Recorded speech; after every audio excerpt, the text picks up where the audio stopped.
നമസ്കാരം. മലയാളി വാർത്ത ഇൻസൈഡിലേക്ക് സ്വാഗതം. ഇന്ത്യയുടെ ഊർജ്ജ വിപണിയിൽ വൻ വിപ്ലവം. ആഗോള വമ്പന്മാരെ പോലും ഞെട്ടിക്കുന്ന ഭാരതത്തിന്റെ മാജിക് ഇന്ധനവും എണ്ണ കണ്ടുപിടുത്തങ്ങളും. മിഡിൽ ഈസ്റ്റ് യുദ്ധം മൂലമുണ്ടായ ഊർജ്ജ പ്രതിസന്ധിക്കിടയിൽ വലിയ ഒരു പ്രഖ്യാപനം വന്നു. പെട്രോൾ വില 50 രൂപയാകുന്നു.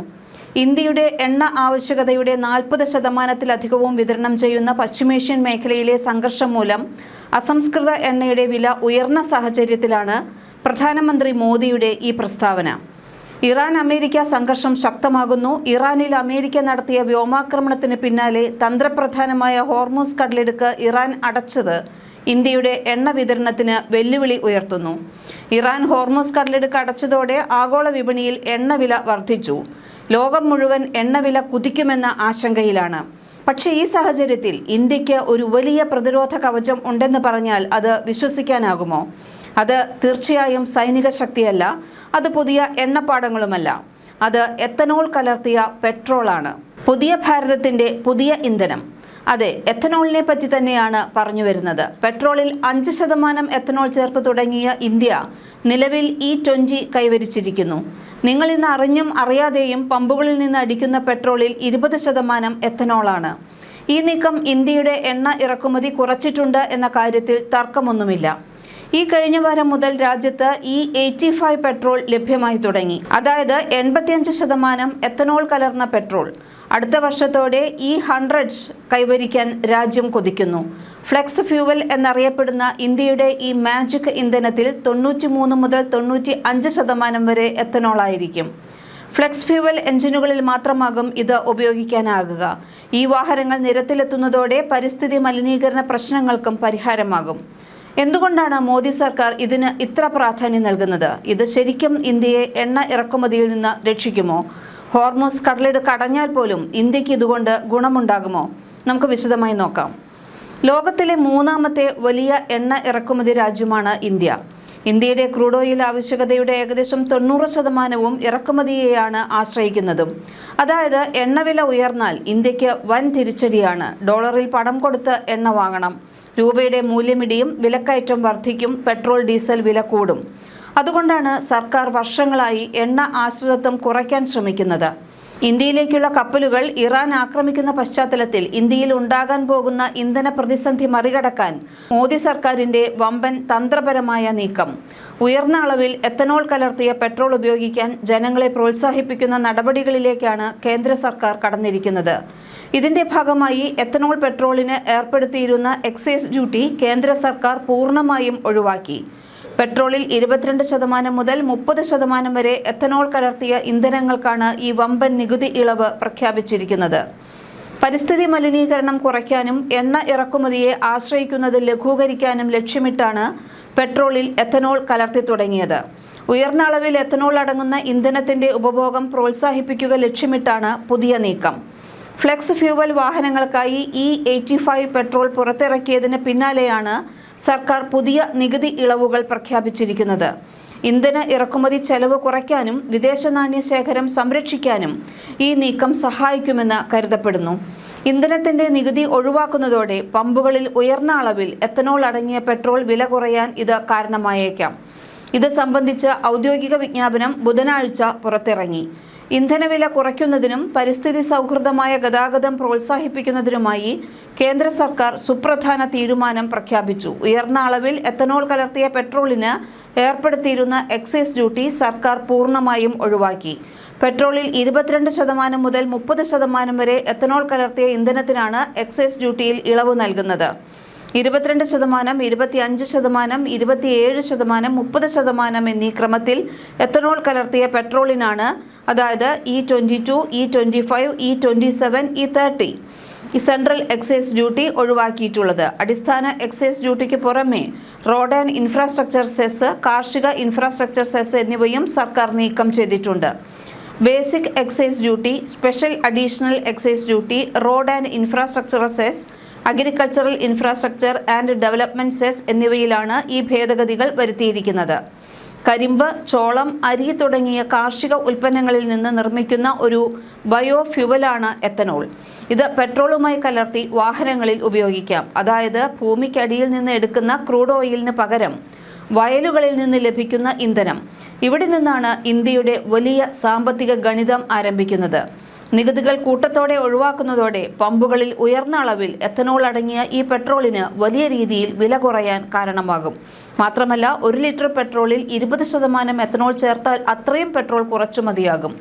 കോടിക്കണക്കിന് ലിറ്റർ പെട്രോൾ പ്രതിവർഷം നമുക്ക് ലാഭിക്കാനാകും. ഇത് രാജ്യത്തിന് ആയിരക്കണക്കിന് കോടി രൂപയുടെ വിദേശ നാണയ ലാഭം നൽകുന്നു. അതിനാൽ ഇന്ത്യക്ക് കുറച്ച് എണ്ണ മാത്രം ഇറക്കുമതി ചെയ്താൽ മതി. ഇത് ദേശീയ സമ്പദ് വ്യവസ്ഥയ്ക്ക് വലിയ ആശ്വാസം തന്നെയാകും. ലോകത്തിലെ ഏറ്റവും പ്രധാനപ്പെട്ട എണ്ണ ഗതാഗത പാതയാണ് സ്ട്രെയ്റ്റ് ഓഫ് ഹോർമുസ്. ഗൾഫ് രാജ്യങ്ങളിൽ നിന്ന് വരുന്ന എണ്ണയുടെ വലിയൊരു ഭാഗം ഈ കടലിടുക്കിലൂടെയാണ് കടന്നുപോകുന്നത്. ഇറാൻ ഈ വഴി തടഞ്ഞാൽ ലോക എണ്ണ വിപണിയിൽ വലിയ പ്രതിസന്ധി ഉണ്ടാകും. എണ്ണവില കുതിച്ചുയരും, ഇന്ത്യയെയും ബാധിക്കും. പക്ഷേ ഇവിടെ എത്തനോൾ ഒരു സുരക്ഷാ കവചമായി പ്രവർത്തിക്കുന്നു. കാരണം ഇന്ത്യയുടെ ഇന്ധന ആവശ്യത്തിൻ്റെ ഒരു ഭാഗമെങ്കിലും സ്വന്തം രാജ്യത്ത് ഉൽപ്പാദിപ്പിച്ച എത്തനോളിലൂടെ നിറവേറ്റാൻ കഴിയും. അതുകൊണ്ട് ആഘാതം കുറയും. പൂർണ്ണമായി ഒഴിവാകില്ല, പക്ഷേ ആഘാതത്തിൻ്റെ തീവ്രത തീർച്ചയായും കുറയും. എത്തനോൾ പദ്ധതിയുടെ മറ്റൊരു വലിയ ഗുണം കർഷകർക്കാണ്. മുമ്പ് അധികമായി ഉൽപ്പാദിപ്പിച്ച കരിമ്പും ധാന്യങ്ങളും പലപ്പോഴും നഷ്ടമാകുമായിരുന്നു. ഇപ്പോൾ അവ എത്തനോൾ നിർമ്മാണത്തിന് ഉപയോഗിക്കാം. അതിലൂടെ കർഷകർക്ക് അധിക വരുമാനം, കാർഷിക മേഖലയിൽ പുതിയ നിക്ഷേപങ്ങൾ, ഗ്രാമീണ തൊഴിലവസരങ്ങൾ എന്നിവ ലഭിക്കുന്നു. അതിനാലാണ് സർക്കാർ ഈ പദ്ധതിയെ കർഷക സൗഹൃദ നയമായി അവതരിപ്പിക്കുന്നത്. ഇതുകൂടാതെ എത്തനോൾ പെട്രോൾ കത്തുമ്പോൾ ചില മലിനീകരണ ഘടകങ്ങൾ കുറയുന്നു. കാർബൺ പുറന്തള്ളൽ കുറയ്ക്കാനും സഹായിക്കും. അതുകൊണ്ട് ശുദ്ധമായ ഇന്ധനത്തിലേക്കുള്ള ഒരു ഇടനാഴിയായി ഇതിനെ പല വിദഗ്ധരും കാണുന്നുമുണ്ട്. കണ്ടുപിടുത്തങ്ങളുടെ നീണ്ട നിര തന്നെ ഇതിനോടനുബന്ധിച്ച് ഉണ്ടായിട്ടുമുണ്ട്. കണ്ടുപിടുത്തങ്ങളിലേക്ക് വരുമ്പോൾ പ്രധാനം അടുത്തിടെ ആൻഡമാൻ കടലിൽ കണ്ടെത്തിയ പുതിയ പ്രകൃതിവാതക ശേഖരം തന്നെയാണ്. കേന്ദ്ര സർക്കാരിൻ്റെ സമുദ്രമന്ഥൻ മിഷനു കീഴിൽ ഓയിൽ ഇന്ത്യ ലിമിറ്റഡ് ആണ് ഇത് തിരിച്ചറിഞ്ഞിരിക്കുന്നത്.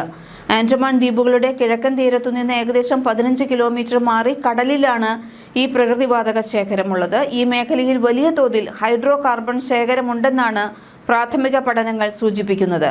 വാണിജ്യാടിസ്ഥാനത്തിൽ ഉൽപ്പാദനം തുടങ്ങാൻ അനുയോജ്യമാണെന്നും വിദഗ്ധർ വിലയിരുത്തുന്നു. മറ്റ് എണ്ണവാതക കണ്ടെത്തലുകൾ ഏതെല്ലാമാണെന്ന് നോക്കാം. കൃഷ്ണ ഗോദാവരി ബേസിൻ ഇന്ത്യയിലെ ഏറ്റവും പ്രശസ്തവും വലുതുമായ പ്രകൃതിവാതക നിക്ഷേപ മേഖലയാണ് ഇത്. ആന്ധ്രാപ്രദേശ് തീരമാണ് ഇത്. ONGC, റിലയൻസ് തുടങ്ങിയ കമ്പനികൾ വൻതോതിൽ പര്യവേക്ഷണം ചെയ്യുന്നു. മഹാനദി ബേസിൻ ആൻഡമാൻ ബംഗാൾ മേഖലകളോട് സാമ്യമുള്ള ഒഡീഷൻ തീരം. ആഴക്കടലിൽ പുതിയ എണ്ണവാതക സാന്നിധ്യങ്ങൾ തിരിച്ചറിഞ്ഞിട്ടുണ്ട്. അടുത്തത് കാവേരി ബേസിൻ. തമിഴ്നാട് തീരത്തും വലിയ തോതിൽ എണ്ണശേഖരം തിരിച്ചറിഞ്ഞിട്ടുണ്ട്. ബംഗാൾ പൂർണിയ ബേസിൻ. ഗംഗ, ബ്രഹ്മപുത്ര നദികൾ തീർത്ത പശ്ചിമ ബംഗാൾ തീരക്കടലിലും വൻതോതിൽ പ്രകൃതിവാതക നിക്ഷേപമുണ്ടെന്ന് പഠനങ്ങൾ വ്യക്തമാക്കുന്നു. പടിഞ്ഞാറൻ തീരവും ഉൾനാടൻ മേഖലകളും. അറബിക്കടൽ സ്ഥിതി ചെയ്യുന്ന മുംബൈ ഹൈ ഇന്ത്യയുടെ ഏറ്റവും വലിയ ക്രൂഡ് ഓയിൽ കേന്ദ്രമായി തുടരുന്നു. രാജസ്ഥാനിലെ ബാർമറിലെ മംഗള, ഭാഗ്യം, ഐശ്വര്യ തുടങ്ങിയ എണ്ണപ്പാടങ്ങളും ഇന്ത്യയുടെ എണ്ണ ലക്ഷ്യങ്ങളിൽ വളരെ പ്രധാനം തന്നെയാണ്. ഇതുകൊണ്ട് രാജ്യത്തിന് ലഭിക്കുന്ന നേട്ടങ്ങൾ അനവധിയാണ്. ഇന്ത്യയുടെ പുതിയ മാജിക് ഇന്ധനം കയറ്റുമതി ചെയ്യാനുള്ള സാധ്യതകളും അനന്തമാണ്. ക്രൂഡ് ഓയിൽ ഇറക്കുമതി കുറയ്ക്കുന്നത് വഴി രാജ്യത്തിൻ്റെ വിദേശ നാണയ ശേഖരം ശക്തിപ്പെടും. രൂപയുടെ മൂല്യം ശക്തിപ്പെടും. ആൻഡമാൻ തീരത്തടക്കമുള്ള പുതിയ കണ്ടുപിടുത്തങ്ങൾ ആഭ്യന്തര ഇന്ധന ഉൽപ്പാദനം വർദ്ധിപ്പിക്കും. എണ്ണയ്ക്കായി ആഗോള വിപണികളെ അമിതമായി ആശ്രയിക്കേണ്ടി വരില്ല. രാജ്യത്തുടനീളം പുതിയ എത്തനോൾ പ്ലാന്റുകൾ, പമ്പുകൾ സ്ഥാപിക്കുന്നത് തൊഴിലവസരങ്ങൾ സൃഷ്ടിക്കും. ആഗോളതാപനം കുറയ്ക്കാൻ ഇന്ത്യ എടുത്ത പ്രതിജ്ഞയോട് വേഗത്തിൽ അടുക്കാൻ കഴിയും. വരും ദിവസങ്ങളിൽ ഇന്ത്യൻ വിപണിയിലെത്തുന്ന പുതിയ വാഹനങ്ങളെല്ലാം തന്നെ ഇത്തരം എത്തനോൾ പെട്രോളിൽ ഓടിക്കാൻ പാകത്തിലുള്ള ഫ്ലെക്സ് ഫ്യൂവൽ എഞ്ചിനുകളോട് കൂടിയാണ് പുറത്തിറങ്ങുന്നത്.